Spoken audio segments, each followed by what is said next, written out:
Welcome to FootballGameplan.com, where football makes sense. I'm Memory Hunt, the czar of the playbook. Bring you our NFL Week 3 preview between the Oakland Raiders and the Denver Broncos. Now let's take a look at some keys to victory for both teams, starting with the Raiders. The one thing you have seen so far from the Oakland Raiders offensively is their ability to move the football 20-20. Now, obviously, they want those drives to start paying off with touchdowns instead of field goals.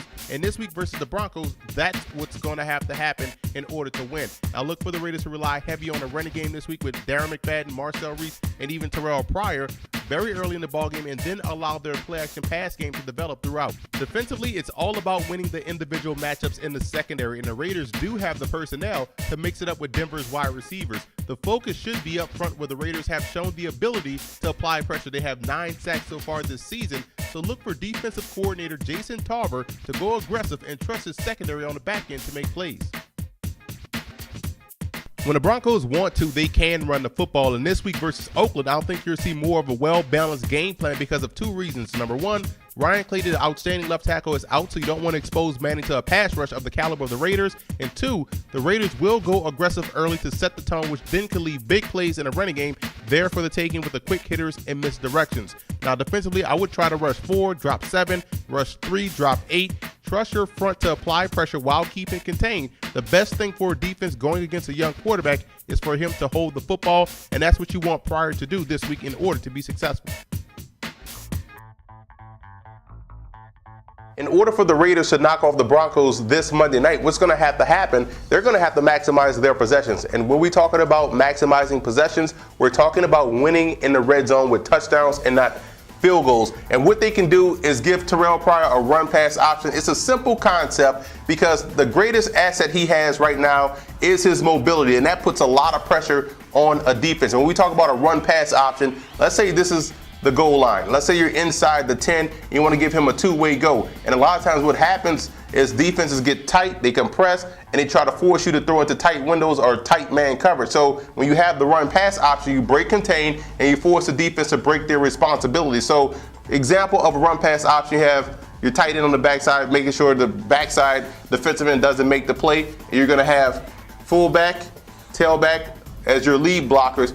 Terrell Pryor bellies out in a sprint out type of motion, and he's hard attacking the line of scrimmage. Because why? We have the inside slot guy running either a corner route, depending on where you are inside the red zone, or a deep out route. So this is your first read.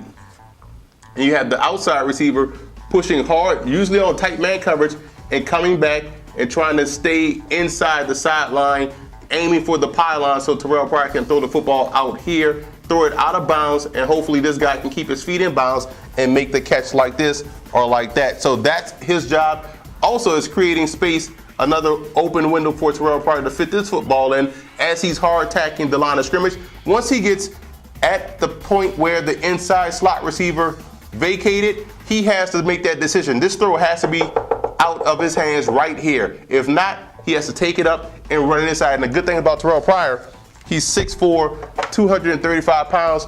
He can easily run over a linebacker or a cornerback, but that decision has to be made here. You're giving him 3 options. 1, 2, run it as your third. And this is a good option to have if you have the size of Pryor, because you're not afraid of taking a big hit because you have the body for it. So if they're going to knock off the Broncos, winning in the red zone is key, and this is one example of how they can do that this week versus Denver. A lot of what the Broncos do in the passing game depends on the timing of the play, and a lot of times they're running the shallow cross, and they'll wait for the defense to get into position, and then they'll find the open guy, and it results into big plays, or they'll get small chunks of plays, then they'll take the big shot deep down the field. And I'm showing you how they accomplish the shallow cross route versus the defense, and a lot of times versus the Broncos, teams will try to run some kind of zone. They stay out of man because they don't want to get beat deep, when in all actuality, they should go man to put more pressure on Peyton Manning. But they get in the zone coverage. So let's say this is a regular coverage zone.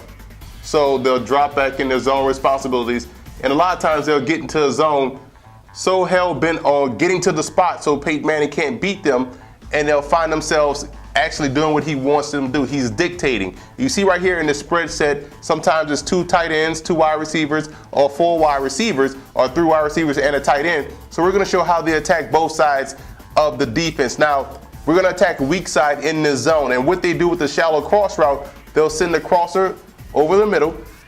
This guy's running a delay. He's waiting. Then he's coming across. This is usually the last resort, and this is what they usually hit. Sometimes it's Demaryius Thomas or Eric Decker. They'll wait to hit this guy on a shallow cross, or even Wes Welker, and what they'll run the inside guy, stem up, stem out, come back down, run a hook route over top. So then they run the zone route. Remember I talked earlier in one of these coaching videos about how you want to swing the running back out as a zone play to expand the defense, and that's what they do. They swing the back out. So now this back will essentially pull this linebacker out in coverage, and this shallow cross route will take time because the cornerback is going to sit and drift. Then he comes across, and if this back is flying out in the back, if this backer is flying out to try to cover this running back, that leaves this play open. So you see where they just watch where you are and hit the open guy. Now on the front side, what we have is your smash concept. The tight end usually stem up, stem out to the corner, and you have your receiver running your hook. So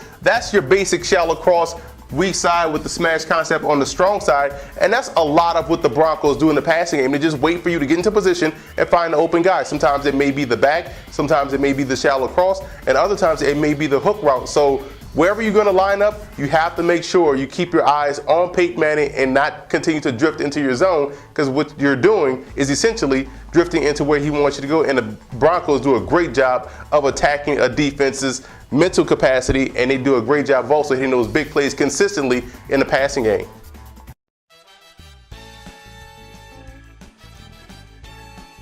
The X factor for the Raiders will be their defensive line. In a football game, a lot of things have to happen in order for you to be successful. This week versus the Broncos, the one thing that has to happen is that they have to get pressure on Peyton Manning, and the Raiders definitely have a defensive line that can get the job done. The X factor for the Broncos will be left tackle Chris Clark, and how well he does replacing Ryan Clady, an All-Pro, could determine which track the Broncos take offensively. You can see a more run-heavy offensive attack this week versus the Raiders, but if he's holding his own versus that pass rush, the Broncos will be business as usual, throwing the football all over the field.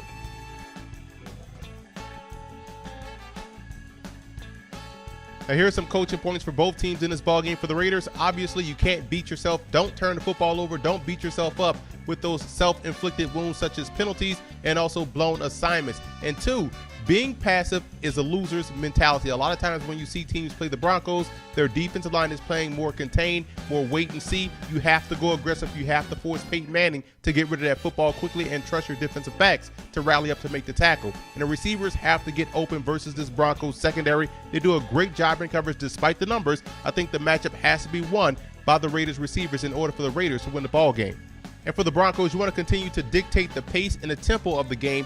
That's why the Broncos are so successful. They dictate what you do defensively and what you do offensively. Continue to dictate the pace and tempo this week versus Oakland. You want to weather the first quarter flurry. I'm willing to bet the Raiders will throw everything at the Broncos in that first quarter. Offense, defense, special teams. You have to weather the first quarter flurry and get back to basics for the rest of the game. And you want to win the special teams battle. I do believe this is an outstanding special teams unit for both the Broncos as well as the Raiders. I think the Broncos may have the edge in a return game. So you want to win the most underrated aspect of a football game, which is special teams, in order to come away successful.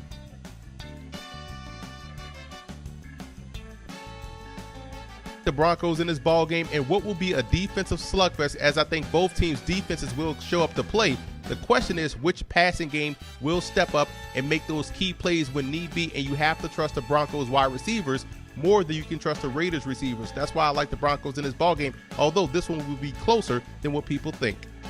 And I also want to give a huge shout out to Bronco fan forums and Raider fan forums for always showing football game plan support.